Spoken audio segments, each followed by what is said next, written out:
Assalamualaikum warahmatullahi wabarakatuh. Alhamdulillahilladzi khalaqas samawati wal arda wa ikhtilafil laili wan nahar la ayatin liulil albab. Asyhadu an la ilaha illallah wahdahu la syarikalah wa asyhadu anna Muhammadan abduhu wa rasuluh la nabiyya ba'da amma ba'du. Ananda siswa SMP dimanapun berada, Ustaz doakan semoga Ananda beserta orang-orang yang Ananda sayangi berada dalam keadaan sehat walafiat, tak kurang suatu apapun. Kembali kita bersyukur kehadirat Allah Subhanahu wa taala atas segala limpahan rahmat, nikmat dan karunia-Nya kepada kita semua. Selawat serta salam kita sampaikan kepada junjungan kita, yakni kepada Nabi Muhammad sallallahu alaihi wasallam, uswah dan qudwah bagi kita dalam menjalani kehidupan dunia yang pasti fana ini. Ananda yang dirahmati oleh Allah, kembali berjumpa bersama Ustaz dalam pembelajaran pendidikan agama Islam dan budi pekerti. Materi kita hari ini adalah menghindari pertengkaran. Ustaz yakin Ananda sudah tahu, sudah sering mendengarkan himbauan-himbauan untuk tidak bertengkar, baik dengan saudara, dengan teman, atau dengan siapapun. Dalam sebuah hadisnya, Rasulullah sallallahu alaihi wasallam bersabda, "An Abi Hurairah radhiyallahu anhu, anna Rasulullah sallallahu alaihi wasallam qala, laisa ash-shadidu bis-sura'ah, innama ash-shadidu alladhi yamliku nafsahu indal ghadab." Hadis riwayat Bukhari wa Muslim. Dari Abu Hurairah radhiyallahu anhu bahwasanya Rasulullah sallallahu alaihi wasallam bersabda, orang yang kuat, kata Rasulullah, orang yang kuat bukanlah yang pandai bergulat. Yang kuat bergulat, sungguh orang yang kuat adalah yang mampu menguasai dirinya ketika marah. Ini menjadi sebuah ukuran kekuatan bagi Rasulullah sallallahu alaihi wasallam, adalah orang yang mampu menahan marahnya, yang biasanya marah merupakan awal dari pertengkaran. Ananda yang dirahmati oleh Allah Subhanahu wa taala, pertengkaran, mari kita lihat artinya. Pertengkaran itu artinya berdebat, melakukan perdebatan yang tidak jelas ujung pangkalnya, yang akhirnya menimbulkan percekcokan, menimbulkan kekerasan, menimbulkan perkelahian dan pertengkaran. Ananda yang dirahmati oleh Allah, pertengkaran sangat dibenci oleh Allah Subhanahu wa taala, karena pertengkaran hanya memutuskan tali silaturahmi antar umat manusia. Sekali lagi, Rasulullah sallallahu alaihi wasallam memberikan ukuran kekuatan terhadap kita. Yang kuat adalah yang mampu menahan marahnya. Bukan berarti kita tidak boleh marah. Marah boleh saat dan waktu yang tepat. Memang kita membutuhkan kemarahan. Ketika orang menghina Allah, menghina ayat-ayat Allah, mencaci agama Allah, tentu tempatnya, saatnya kita marah. Marah dan benci kita semata-mata hanya karena Allah Subhanahu wa taala. Ananda yang dirahmati oleh Allah, ini diantara faktor-faktor penyebab pertengkaran. Yang pertama ada faktor internal, faktor yang berasal dari dalam diri sendiri, kompleksnya kehidupan, adanya perbedaan budaya, adanya kesenjangan ekonomi, serta pandangan yang berbeda.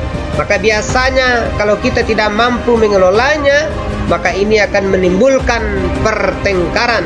Oleh karena itu dibutuhkan analisa, berpikir jernih, kemudian menahan diri, menahan emosi, siap untuk berbeda.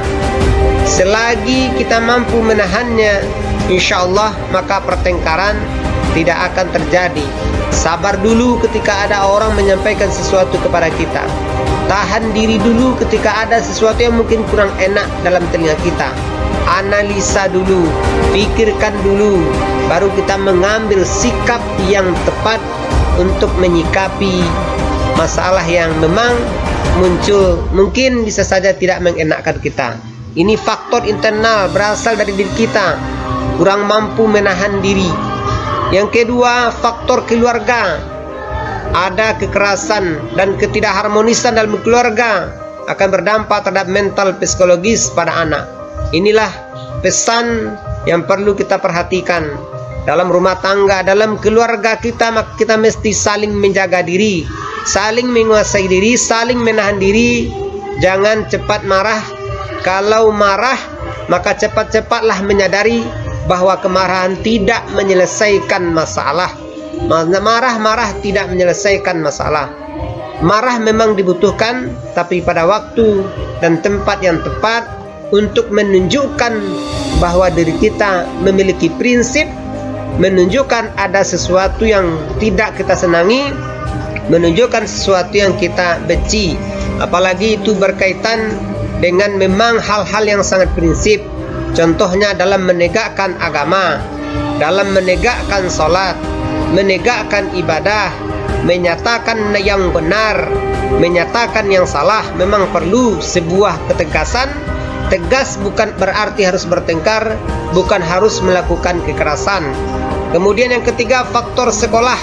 Bisa jadi juga karena pergaulan yang kurang sehat di sekolah.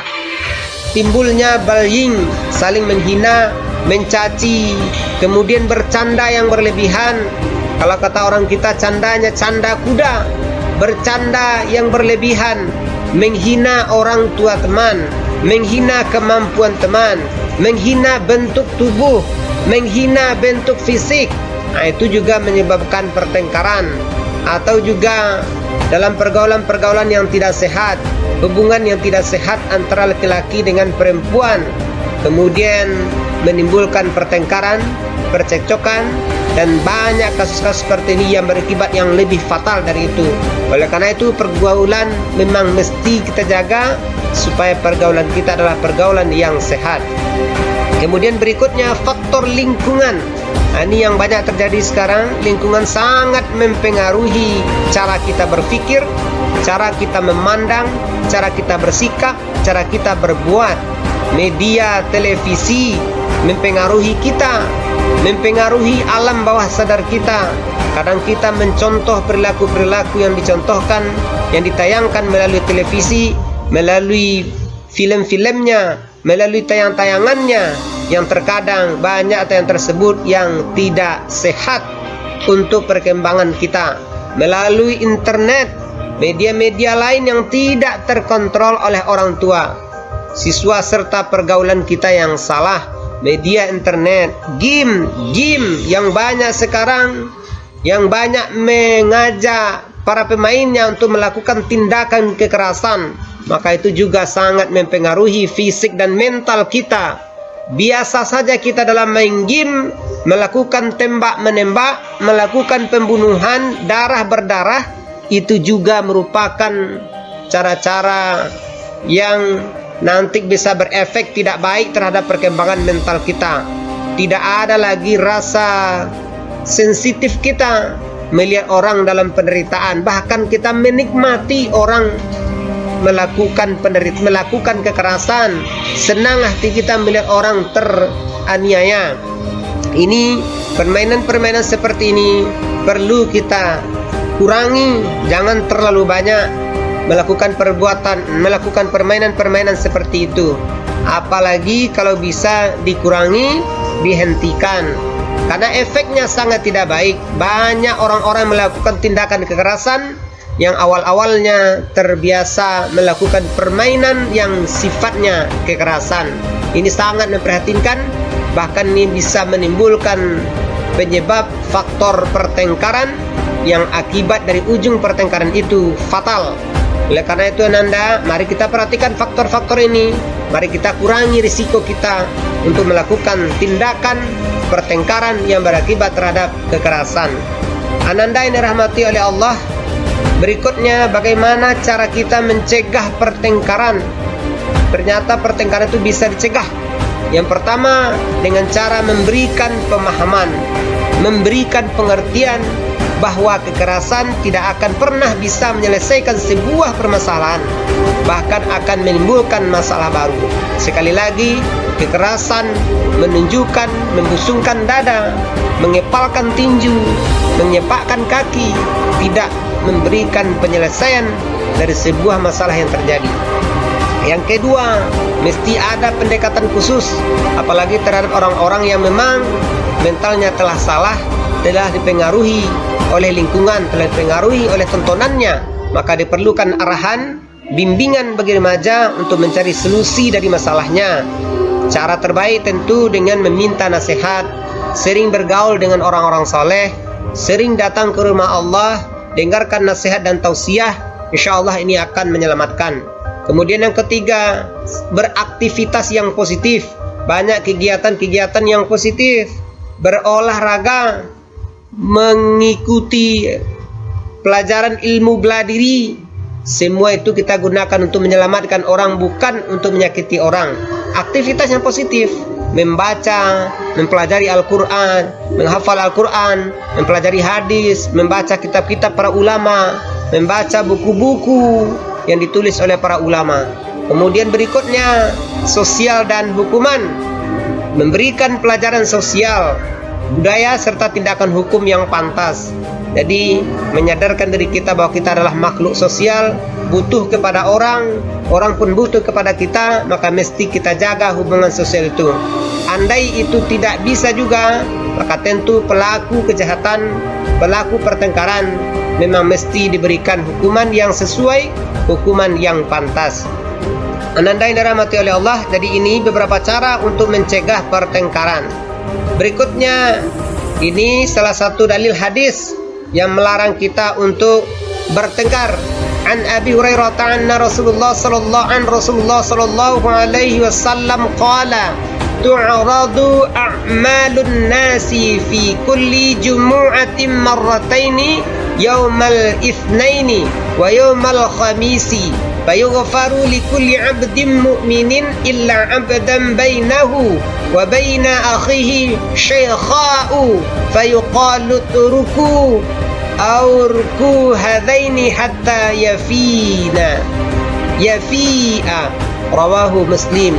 Dari Abi Hurairah dari Rasulullah SAW bersabda, seluruh amal manusia akan dihadapkan kepada Allah Subhanahu wa taala 2 kali dalam sepekan, yaitu pada hari Senin dan Kamis. Lalu Allah mengampuni dosa setiap hambanya yang mukmin kecuali orang yang bermusuhan. Maka dikatakan pada mereka, tinggalkanlah dahulu kedua orang ini sampai mereka berdamai. Ini efek terbesar dari permusuhan dan pertengkaran. Bahkan dosa pun tidak bisa diampuni sampai kita berdamai. Ini perlu diperhatikan sehingga kita hati-hati dalam bergaul, sehingga tidak terjadi pertengkaran, apalagi pertengkaran yang berakibat sangat fatal sampai melakukan tawuran. Ini adalah sikap-sikap yang tidak terpuji, yang sekali lagi dipastikan akan merugikan si pelakunya, sehingga agama melarangnya agar mereka mendapatkan keselamatan, keamanan, ketentraman, dan mendapatkan pergaulan yang sehat, mendapatkan teman yang baik. Ananda yang dirahmati oleh Allah Subhanahu wa taala, ini perilaku menghindari pertengkaran. Perilaku-perilaku yang menunjukkan menghindari pertengkaran. Bagaimana caranya? Pertama, jalinlah silaturahmi dengan teman, jalin hubungan baik dengan teman. Kemudian hilangkanlah sifat egois. Jangan terlalu mementingkan diri sendiri. Hilangkan sifat egois kita. Kemudian tidak menghina dan memperolok-olokkan orang. Jangan biasa bercanda dengan memperolok-olokkan orang. Jangan biasa menghina orang. Kemudian yang keempat, permasalahan dibicarakan, diselesaikan dengan baik-baik. Kalau ada masalah, silakan bicara dengan hati yang damai, dengan pikiran yang tenang, dengan pikiran yang jernih. Kemudian yang kelima, menjalankan perintah agama dengan baik dan benar. Menjalankan solat, karena solat tanha anil fahsya wal munkar. Kemudian saling memaafkan apabila terjadi perselisihan. Inilah perilaku menghindari pertengkaran yang bisa kita lakukan. Ananda, terakhir, ini akibat pertengkaran. Apa akibat dari pertengkaran? Pertama, menimbulkan fitnah besar. Bisa terjadi sesuatu yang lebih besar dari pertengkaran itu. Bisa terjadi pembunuhan, bisa terjadi percekcokan. Fitnah Kita tahu fitnah, al-fitnatu asyaddu minal qatli. Fitnah itu lebih kejam dari pembunuhan. Yang kedua, tidak mendapatkan ampunan dari Allah Subhanahu wa taala. Padahal kita sangat menginginkan, sangat berharap Allah memberikan ampunan kepada kita, karena setiap diri kita pasti memiliki salah dan dosa, dan kita butuh Allah untuk mengampuninya. Yang ketiga, akhlak menjadi jelek. Jelas orang yang suka bertengkar, akhlaknya jelek, dijauhi oleh teman-temannya, dijauhi oleh lingkungannya, bahkan dijauh dari Allah Subhanahu wa taala. Kemudian yang keempat, mendatangkan musibah. Orang suka bertengkar, kadang musibah mudah datang kepadanya, percekcokan, perkelahian, kemudian mungkin sekali sikap orang lain terhadapnya juga bisa menimbulkan akibat yang tidak baik. Ananda yang dirahmati oleh Allah, mudah-mudahan kita bisa menyadari setiap sikap dan tingkah laku kita, sehingga tidak mudah emosional dan menghindari sifatnya perdebatan yang tidak jelas ujung pangkalnya, apalagi sampai melakukan pertengkaran, kemudian mata kita memerah, karena semua itu menunjukkan bahwa diri kita adalah orang yang lemah, bukan orang yang kuat, seperti yang disampaikan oleh Rasulullah SAW. Ananda yang dirahmati oleh Allah, barangkali ini saja pelajaran kita, semoga bermanfaat. Kita tutup adalah alhamdulillahirabbil alamin, wabillahi taufiq wal hidayah.